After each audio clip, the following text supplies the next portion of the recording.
Thank you and welcome back. Welcome to the show today. The topic today is Between Cross and Crescent, a Christian and Muslim perspective on Malcolm and Martin. And of course we have with us to talk about this perspective on Malcolm and Martin, Dr. AAl-Hadid, who is the chairperson of the Department of Africana Studies at Tennessee State University. And with Dr. AAl-Hadid is Dr. Louis V. Baldwin, who is a professor in the Department of Religious Studies at Vanderbilt University. And of course, let me welcome you, Dr. AAl-Hadid, as well as Dr. Baldwin, to the show this morning. And to say how delighted we are to have the two of you here, and to also inform our audience that this certainly is not the first time that the two of you have been with us either collectively or individually. And looking back over some of the things that we've done, I can recall excellent shows from the two of you. Dr. AAl-Hadid, I remember quite recently we did something on the African American in the 21st century, which way for the future, as well as the African in the New World. And of course, Dr. Baldwin, you came to us a long time ago with James Earl Ray's wife, I think, and you did that assassination on Dr. Martin Luther King. And so both of you, as well as several other talks about Dr. Martin Luther King. And so both of you have excellent credentials, and I know that you have excellent information for our audience this morning. Dr. AAl-Hadid, let's start with you by having you to give us some information about your background, your education, and of course Dr. Baldwin will do the same thing, and then we'll get into the book that the two of you have collaborated on and would like to talk about today. Well, I'll start with the most immediate thing is I'm chair of the Department of Africana Studies at Tennessee State University, a department that was created in 1994, and I was one of the architects and one of the co-founders of that department. And I went to graduate school, University of California, Santa Barbara.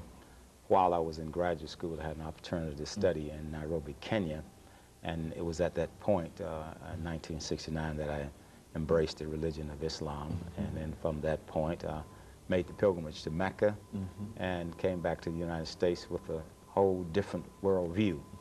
And since that time, I have studied very carefully Islam and Pan-Africanism, and also the plight of the historically African-American colleges. I graduated from Alabama State University in Montgomery, Alabama, and attended George Washington Carver High School, also in Montgomery, Alabama. Very good. And Dr. Baldwin? Yes, I grew up in Alabama. As you well know, Dr. AAl-Hadid and I are from Alabama. And I attended Talladega College and got a BA in history in 1971.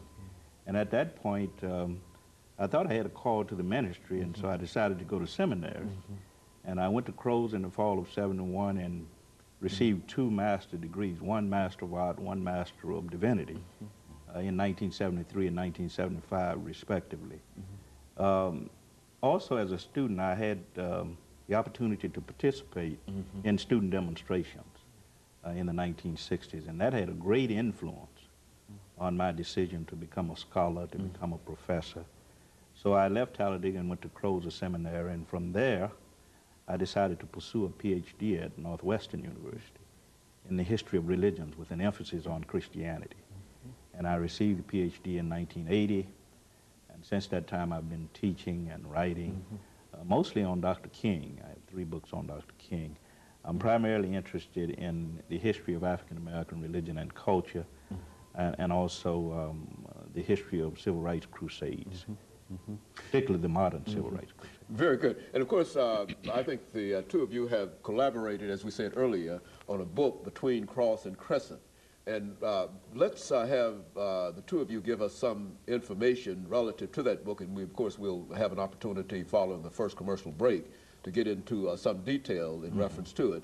But let's have the two of you sort of give us an overview in terms of what the audience can expect from such a publication and the